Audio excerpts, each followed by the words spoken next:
Headlines आपने जानी। Bulletin का बाकायदा आगाज करते हैं और सबसे पहले बात करते हैं महकमा एक्साइज की। महकमा एक्साइज एंड टैक्सेशन का प्रॉपर्टी टैक्स नादहिंदगान और डिफॉल्टर्स के खिलाफ कार्रवाइयों का फैसला। फैसलाबाद में 10,000 डिफॉल्टर्स को नोटिस जारी। 15 दिसंबर तक अदायगियां न करने पर जायदादें कुर्क और मुकदमात का सामना करना पड़ेगा। आपको बता रहे हैं महकमा एक्साइज एंड टैक्सेशन का प्रॉपर्टी टैक्स नादहिंदगान और डिफॉल्टर्स के खिलाफ कार्रवाइयों का फैसला। मजीद इस हवाले से जान लेते हैं उमैर अजमत से। जी उमैर, बताइएगा। जी, नवा माली साल की दूसरी छमाही जो है वो अपने इख्तिताम की तरफ बढ़ रही है और इस हवाले से महकमा एक्साइज एंड टैक्सेशन की जानिब से प्रॉपर्टी टैक्स की वसूली के लिए इकदाम किए जा रहे हैं। और इस हवाले से ऐसे वो तमाम अफराद जिन्होंने माली साल 2022-23 का अपनी जायदादों का प्रॉपर्टी टैक्स अदा नहीं किया या वो डिफ़ॉल्टर हैं, यानी कि गुज़श्ता सालों के वाजिबात भी उनकी तरफ वाजिबुल अदा हैं, तो उनके खिलाफ कार्रवाइयाँ शुरू की जा रही हैं। और इस हवाले से फैसलाबाद में 10,000 प्रॉपर्टी मालिकान को नोटिस जारी कर दिए गए हैं। एक्साइज हुक्काम के मुताबिक अगर इन अफराद की जानिब से 15 दिसंबर तक अपने वाजिबात अदा नहीं किए जाते तो फिर एक्साइज एंड टैक्सेशन हुक्काम उनके खिलाफ कार्रवाइयाँ करेंगे। इनकी प्रॉपर्टीज़ को सील कर दिया जाएगा, कुर्क किया जाएगा। जबकि इसके साथ साथ ऐसे वो तमाम अफराद जो इसके बाद भी अपना प्रॉपर्टी टैक्स अदा नहीं करेंगे तो उनके खिलाफ अंतराज मुकदमा या फिर गिरफ्तारी भी अमल में लाई जा सकती है। तो एक्साइज एंड टैक्सेशन हुक्काम के मुताबिक ऐसे वो तमाम अफराद जिनकी जानिब से अभी तक अपने माली साल 2022-23 का प्रॉपर्टी टैक्स अदा नहीं किया गया तो वो अपना टैक्स अदा करें। जबकि रेटिंग एरिया की अगर बात करें तो एक कैटेगरी के अलावा 5 मरले तक के जो रहायशी इलाके हैं, रहायशी इलाकों में 5 मरले तक का जो घर है उस पर प्रॉपर्टी टैक्स एग्जम्प्ट है। जबकि उमैर अपडेट कर रहे थे, बहुत शुक्रिया आपका।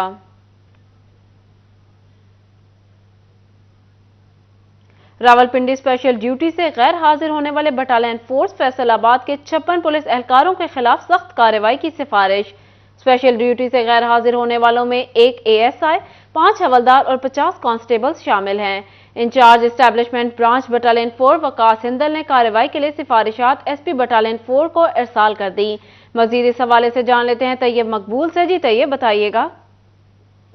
जी बिल्कुल, गुज़िश्ता रोज रावलपिंडी में पाकिस्तान तहरीक इंसाफ के लॉन्ग मार्च और जलसा के लिए स्पेशल ड्यूटी से गैर हाजिर होने वाले 56 बटालियन फोर्स फैसलाबाद के पुलिस एहलकारों के खिलाफ सख्त महकमाना कार्रवाई की सिफारिश की गई है। जिन एहलकारों के खिलाफ कार्रवाई की सिफारिश की गई उनमें 1 ASI, 5 हेड कांस्टेबल और 50 कांस्टेबल शामिल हैं। इन एहलकारों के खिलाफ special report incharge establishment branch battalion 4 Waqas Hindal की जानब से SP बटालियन 4 को भिजवाई गई, जिसमें उनकी जानब से ये मौक़िफ़ अपनाया गया कि इंतहाई संगीन ड्यूटी से इन एहलकारों का गैर हाजिर होना सख्त काबिल मुआवजा अमल है, जिनके खिलाफ सख्त कार्रवाई किया जाना कानून के ऐन मुताबिक है। स्पेशल रिपोर्ट पर SP बटालियन 4 फारूक हिंदल ने 56 एहलकारों को सोमवार के रोज पेश होने के अहकाम जारी कर दिए हैं। और इस हवाले से उनका कहना था कि इन एहलकारों का अगर कोई इंतहाई जेन्युइन जवाब ना हुआ तो इनके खिलाफ सख्त महकमाना कार्रवाई अमल में लाई जाएगी। जी तैयब अपडेट कर रहे थे, बहुत शुक्रिया आपका। मॉनिटरी पॉलिसी के तहत शरह सूद में इजाफा नामंजूर है। ताजिरों ने हुकूमत से ये इजाफा फौरी वापस लेने का मुतालबा किया है। फैसलाबाद में गाड़ियों के कारोबार से वाबस्ता ताजिर कहते हैं, हमारा सेक्टर हुकूमत की ऐसी पॉलिसियों के बायस तबाह हो चुका है। आपको बता रहे हैं मॉनिटरी पॉलिसी के तहत शरह सूद में इजाफा नामंजूर करार दिया गया। ताजिरों ने हुकूमत से ये इजाफा फौरी वापस लेने का मुतालबा किया है। मजीद जान लेते हैं शराज भट्ट से। जी शराज, बताइएगा। मॉनेटरी पॉलिसी के ऊपर गुफ्तगू करने के लिए हमारे साथ अंजुमन ताजरान कार शोरूम एसोसिएशन से हाजी आसिफ साहब मौजूद हैं। उससे गुफ्तगू करते हैं और जानते हैं कि वो शरह सूद बढ़ने के बारे से क्या कहना चाहेंगे। ऐसे बताएगा, मॉनेटरी पॉलिसी स्टेट बैंक की जानिब से जारी की गई, शरह सूद सिंगल डिजिट यानी कि 6 से 7% थी और अब जो वो 15% से बढ़ा के 16% कर दी गई। क्या कहेंगे सवाल? सर, पहले तो मैं अल्लाह से ये दुआ करूंगा कि हम कभी ये प्रोग्राम करें कि यार मैं अपने मुल्क पे जो चलने वाला पुरसूदा निज़ाम है मैं उससे राजी हूँ। मेरी ये ख्वाहिश है कि ये मैं कभी ये इस पे प्रोग्राम करूँ कि यार मेरी अब मार्केट अच्छा हो रहा है, बहुत अच्छा हो रहा है, मेरी मार्केट बहुत ग्रो कर रही है और मुल्क में पॉलिसियां बन रही हैं, बहुत अच्छी बन रही हैं। सर, पहले काम कितना है, इनडायरेक्टली बैंक जो है वो चलते ही लीज पे है। बिल्कुल सही। वो मार्केट में गाड़ियां लेकर आएंगे तो उनका रोजगार निकलेगा। बैंक ने कितने कितने एम्प्लॉय रखे हुए अपने लिए, मगर वो भी उनको निकाल रहे हैं। रीजन, जब सारा सूद बढ़ता रहेगा, अब 1% इन्होंने बढ़ा दिया, फिर सर कितना का मार्केट में पहले गमा गमी है, कितनी की मार्केट बहुत तेज चल रही है, कितनी ग्रो कर रही है। आपको लगता है शरह सूद बढ़ने से बैंकारी निजाम जो सुस्त रवि का शिकार होगा? सर आप देख लेंगे कि कुछ दिनों के बाद आपको बैंक वाले भी रोते नजर आएंगे। अब जो आप रोजगार छीन रहे हो लोगों का, क्या आया कि आपने इस पे होमवर्क किया हुआ है? क्या देख लें कि कोई बैंक जो चल रहा है, किया सियासत पे किया सर उन्होंने करप्शन पे किया हुआ है। सियासत में आएंगे तो करप्शन करेंगे ना, पहले करप्शन को पीएचडी करते हैं तो सियासत में आते हैं। काइंडली काइंडली काइंडली ये अपील है हुकूमत वक्त के साथ कि ये सिंगल डिजिट पे ही वापस आए। सिंगल डिजिट पे वापस मॉनेटरी पॉलिसी के मुताबिक शरह सूद 15 से बढ़ाकर 16% कर दी गई है। शराज अपडेट कर रहे थे, बहुत शुक्रिया आपका।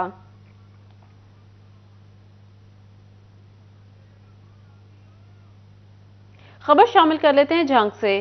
काश्तकारों का बड़ा मसला हल होने की उम्मीद। डिप्टी कमिश्नर ने शुगर मिल्स को आने वाले रास्तों की मुरम्मत का टास्क महकमा हाईवे को दे दिया। काश्तकारों की जानिब से टूटी हुई सड़कों के बायस गिरने की मिल्स तक आमद के बारे में मसाइल और तहफ्फुजात का इजहार किया गया था। महकमा हाईवे को सड़कों पर मौजूद गड़े फौरी तौर पर हल करने की हिदायत की गई। आपको बता रहे हैं जहां काश्तकारों का बड़ा मसला हल होने की उम्मीद पैदा हो गई। इसी हवाले से मजीद जान लेते हैं अवैस खान से। जी अवैस, बताइएगा। बिल्कुल, जंग में ज़िला इंतज़ामिया की जानिब से काश्तकारों के बड़े मसले को हल करने के हवाले से इक़दामात का अमल शुरू कर दिया गया है। डिप्टी कमिश्नर अरशद भट्टी की जानिब से कि काश्तकारों को जो सड़कों की टूट फूट के हवाले से मसाइल दरपेश थे उसको हल करने के हवाले से फौरी अहकामात जारी किए गए हैं। महकमा हाईवे को टास्क सौंपा गया है और ख़ुसूसी तौर पर ऐसी सड़कें जो है वो दही इलाकों को शुगर मिल से मिलाने का काम सर अंजाम देती हैं, उन सड़कों पर टूट फूट के बायस जो है काश्तकारों को ट्रालियाँ गुजारने में शदीद हद तक मुश्किलात का सामना था, जिसके बायस जो है डिप्टी कमिश्नर अरशद भट्टी की जानिब से काश्तकारों के तहफ़्फ़ुज़ात के पेश नज़र जो महकमा हाईवे को हिदायत जारी की गई है कि ऐसी तमाम तर सड़कें जो टूट फूट का शिकार हैं उनमें फौरी तौर पर पैचिंग का अमल मुकम्मल किया जाए, इन सड़कों पर मौजूद गढ़ों को पुर किया जाए और इस हवाले से जो है महकमा हाईवे से रिपोर्ट भी तलब कर ली गई है। काश्तकारों की जानिब से डिप्टी कमिश्नर के इक़दाम को जो है सराहा गया और उम्मीद का इज़हार किया गया है कि तमाम तर जो ऐसी जो तरक्याती काम जो अरसा दराज से जो है वो काश्तकारों के लिए मसाइल का सबब बने हुए थे उनको जल्द से जल्द मुकम्मल किया जाएगा ताकि काश्तकारों को और ख़ुसूसी तौर पर फौरी तौर पर हल किया जाए। अवैस अपडेट कर रहे थे, बहुत शुक्रिया आपका।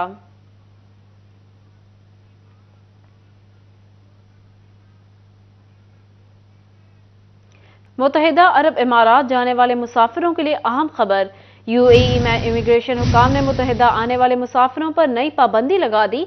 यूएई जाने वाले मुसाफिरों के लिए नई ट्रैवल एडवाइजरी जारी कर दी गई। पासपोर्ट पर सिंगल नाम के इंदराज पर मुसाफिरों की मुत्तहिदा एयरपोर्ट्स पर इमिग्रेशन नहीं होगी। पासपोर्ट होल्डर के सिंगल नाम के साथ वालिद या खावंद का नाम होना लाजमी करार दिया गया है। मुत्तहिदा अरब इमारात जाने वाले मुसाफिरों के लिए अहम खबर। यूएई इमिग्रेशन हुकाम ने मुत्तहिदा आने वाले मुसाफिरों पर नई पाबंदी लगा दी। यूएई जाने वाले मुसाफिरों के लिए नई ट्रैवल एडवाइजरी जारी। पासपोर्ट पर सिंगल नाम के इंदराज पर मुसाफिरों की मुत्तहिदा एयरपोर्ट्स पर इमिग्रेशन नहीं होगी। पासपोर्ट होल्डर के सिंगल नाम के साथ वालिद या खावंद का नाम लाजमी करार दिया गया। इस हवाले से मजीद तफसीलात जान लेते हैं सईद अहमद सईदी से। जी सईद, बताइएगा। जी बिल्कुल, मुत्तहिदा अरब अमारात जाने वाले मुसाफिर के लिए अहम खबर है वो सामने आई है कि यूएई इमिग्रेशन काम ने मुत्तहिदा अरब अमारात आने वाले मुसाफिर पर नई पाबंदी है वो लगा दी है और फैसलाबाद समेत मुल्क भर से यूएई जाने वाले मुसाफिर के लिए नई ट्रैवल एडवाइजरी है वो जारी की गई है और एडवाइजरी के मुताबिक पासपोर्ट पर सिंगल नाम के इंदराज पर मुसाफिरों की मुत्तहिदा एयरपोर्ट्स पर इमिग्रेशन है वो नहीं होगी और पासपोर्ट होल्डर के सिंगल नाम के साथ वालिद या खावंद का नाम लाजमी करार है वो दे दिया गया है। और जो यूएई इमिग्रेशन की तरफ से नई एडवाइस जारी की गई उसके मुताबिक जो भी मुसाफिर फैसलाबाद समेत मुल्क भर से यूएई के लिए सफर का इरादा रखेगा तो उसके पासपोर्ट पर मुकम्मल नाम का इजराज होना लाजमी करार दिया गया है और एयरलाइन इंतजामिया को पासपोर्ट पर मुकम्मल और दुरुस्त नाम के इंदराज को देकर टिकट जारी करने की हिदायत है वो जारी कर दी गई है। और इस वजह से पीआईए समेत मुल्क की जो प्राइवेट एयरलाइंस है उनको हिदायत की गई है कि वो फैसलाबाद समेत मुल्क भर से टेक ऑफ करने वाले जो मुसाफिर हैं उनको टिकट जारी करने से सिंगल नाम के साथ इमिग्रेशन नहीं होगी। सईद अहमद सईद अपडेट कर रहे थे, बहुत शुक्रिया आपका। माले मुफ्त दिले बेरहम, सरकारी खजाने की बेकदरी की जाने लगी। मिलत टाउन सब डिवीजन ने लाखों रुपए मालियत की तार कूड़े में फेंक दी। लाखों रुपए मालियत की तार जंग आलूद होने लगी। मजीद इस हवाले से जान लेते हैं अवैस अली से। जी अवैस, बताइएगा। हाँ जी बिल्कुल, मिलर टाउन सब डिवीज़न के बाहर लाखों रुपए मालियत का जो सामान है, जो मटेरियल है, वो बेयारो मददगार जो है वो फेंक दिया गया है। लाखों रुपए मालियत की तार है जो मिलर टाउन सब डिवीज़न के बाहर मौजूद है, जिस पर किसी किस्म की जो है वो उसको कवर नहीं किया गया। तार जो है वो जंग आलूदा हो रही है और उसके गिरदो नवा जो है वो कूड़े के जो ढेर हैं वो भी मौजूद हैं। इसी हवाले से मेरा कैमरामैन आपको दिखा सकता है कि ये लाखों रुपए मालियत का मटीरियल है, ये तार मौजूद है जो अरसा दराज से यहाँ पर पड़ी हुई है। ना तो इस तार को जो है वो उठाया जा रहा है और ना ही किसी इस्तेमाल में लाया जा रहा है और ना ही सब डिवीज़न दफ्तर की जानिब से जो है वो इसको मटीरियल स्टोर में रखा जा रहा है, बल्कि सब डिवीज़न के बाहर ग्राउंड में जो है वो इस तार को फेंक दिया गया है, जो कि लाखों रुपए मालियत की तार है। रोज़ाना की बुनियाद पर सार्फिन को मुश्किलात का सामना करना पड़ता है। मटीरियल ना होने की वजह से लोगों के जो कनेक्शंस हैं वो ज़ेर अल्तवा होते हैं और इसके साथ साथ जो है वो नई जो बिजली की तारें हैं उनको बचाने के लिए मुश्किलात होती है मटीरियल की कमी की वजह से। मगर जो है वो मिलर टाउन सब डिवीज़न की जानिब से लाखों रुपए मालियत की जो तार है उसको जो है वो ग्राउंड में फेंक दिया गया है, जो कि महकमे को खसारा हो रहा है। लाखों रुपए मालियत की तार की जंग आलूदा जो है लाखों रुपए मालियत की तार जंग आलूद होने लगी। अवैस अपडेट कर रहे थे, बहुत शुक्रिया आपका।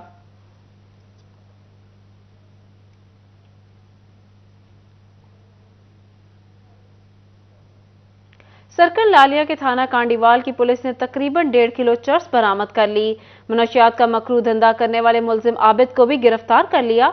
SHO अल्लादित्ता और सब इंस्पेक्टर अबैदुल्ला कल्याण ने टीम के हमरा कार्रवाई करते हुए मुख्तलिफ इलाकों में मनशियात सप्लाई करने वाले आबिद नामी शख्स को गिरफ्तार किया। मुलजिम के खिलाफ मुकदमा दर्ज करके मजीद कार्रवाई का अमल भी जारी कर दिया गया। यहाँ आपको अहम खबर से आगाह कर रहे हैं। सर्कल लालिया के थाना कांडीवाल की पुलिस ने तकरीबन 1.5 किलो चर्स बरामद कर ली। मुनशियात का मकरू धंधा करने वाले मुलजिम आबिद को भी गिरफ्तार कर लिया। SHO अल्लादित्ता और सब इंस्पेक्टर उबैदुल्ला कल्याण ने टीम के हमरा कार्रवाई करते हुए मुख्तलिफ इलाकों में मुनशियात सप्लाई करने वाले आबिद नामी शख्स को गिरफ्तार किया। मुलजिम के खिलाफ मुकदमा दर्ज करके मजीद कार्रवाई का अमल भी जारी कर दिया गया है। आपको बता रहे हैं, लालिया से DPO इमरान अहमद मलिक की हिदायत पर चिन्योट पुलिस का मुनशियात फरोशों के खिलाफ क्रैकडाउन जारी है।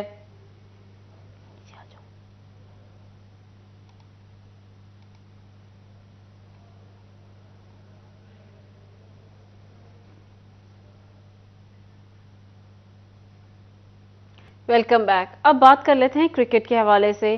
फैसलाबाद संडे बना फंडे।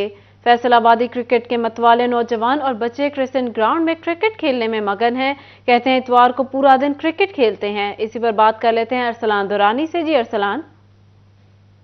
इतवार का रोज़ है और जो फैसलाबाद के नौजवान हैं वो इस वक्त क्रिकेट खेलने में मसरूफ़ है और क्रिकेट को एंजॉय कर रहे हैं। पूरा दिन क्रिकेट खेलेंगे और बड़े बेहतरीन तरीके से एंजॉय कर रहे हैं। मेरे साथ मौजूद हैं, इनसे जानते हैं इनका कौन कौन सा खिलाड़ी जो फेवरेट और किस तरह से आज ये क्रिकेट को एंजॉय कर रहे हैं। सबसे पहले तो ये विकेट कीपर साहब मौजूद है, आप बताएं कौन सा प्लेयर फेवरेट है? रिजवान। क्यों सर? रिजवान एक नोबल मैन है और इसकी कीपिंग मुझे बहुत अच्छी लगती है। कीपिंग बहुत अच्छी है इसलिए पसंद है। यस। तो यहाँ पर जो ये भाई साहब इनको रिजवान पसंद है और भी यहाँ पर मौजूद है। आप बताएं कौन सा बॉलर आपका फेवरेट? अभी बॉलिंग करवा रहे हैं जी। तो कैसा लग रहा है, आउट कर लेंगे? जी इंशाल्लाह। तो क्या लगता है इतवार के दिन ही खेलते हैं या अगले दिनों में खेलते हैं? अगले दिनों में भी खेलते हैं, वैसे संडे लाजमी है। संडे को क्या बड़ा मैच होता है? जी जी बिल्कुल। आपने जैसा कि जाना कि यहाँ पर एतवार का रोज़ है तो जो यहाँ के नौजवान है खिलाड़ी जो है वो खेलने में मशगूल है। अरसलान अपडेट कर रहे थे, बहुत शुक्रिया आपका। दूसरी जानिब फैसलाबाद में divisional inter district archery championship का आगाज हो गया। जिला जंग टोबा और फैसलाबाद की टीम्स मध्य मुकाबिल हुई। शायकीन आर्चरी की बड़ी तादाद ने शिरकत की। मजीद जान लेते हैं मरियम रजा से। जी मरियम। जी बिल्कुल। फैसलाबाद में इंटर डिस्ट्रिक्ट जो है आर्चरी चैंपियनशिप का जो है आगाज़ हो गया है, जिसके अंदर फैसलाबाद के तमाम ज़िले जिसमें जंग टोबा उसके साथ फैसलाबाद से है तलबा ने शिरकत की और यहाँ पे आर्चरी की जो है वो यहाँ पे की गई है, परफॉर्मेंस जो है वो पेश की गई है। इसके अंदर 7 साल से लेके जो है 18 साल तक के बच्चों ने जो यहाँ पे शिरकत की और अच्छा परफॉर्मेंस जो है पेश किया। तो मेरे साथ डायरेक्टर जनरल मौजूद हैं, उनसे बात करते हैं। पूछे सर बताइएगा कि स्पोर्ट्स में फ़रोग उनको देना बहुत ज़रूरी है। तलबा जहाँ निसाबी सरगर्मियाँ जहाँ वो करते हैं तो वो गैर निसाबी सरगर्मियाँ बहुत ज़रूरी हैं। क्या कहेंगे आज की तकरीब के हवाले से? ये फैसलाबाद में first time Faisalabad division inter district archery championship का इनेकाद किया जा रहा है क्योंकि जो कि बहुत अच्छा इकदाम है और इसको करवाने का मकसद नौजवान जो नस्ल है हमारी उनको एक पॉजिटिव एक्टिविटी देना है और इसमें फैसलाबाद, छंग, टोबा के मेल फीमेल खिलाड़ी शिरकत कर रहे हैं, जिसमें मुख्तलिफ कैटेगरीज हैं, under 8, under 10, under 12, under 15 and senior boys and girls. और हमारा इस गेम को करवाने का एक और मकसद भी है ताकि इन नौजवानों को इन गेम्स के ज़रिए प्रमोट किया जाए ताकि ये जो है इंटरनेशनल नेशनल लेवल पर अपने मुल्क और डिस्ट्रिक्ट का नाम रोशन। आर्चरी चैंपियनशिप से मुतालिक मरियम अपडेट कर रही थी, बहुत शुक्रिया मरियम।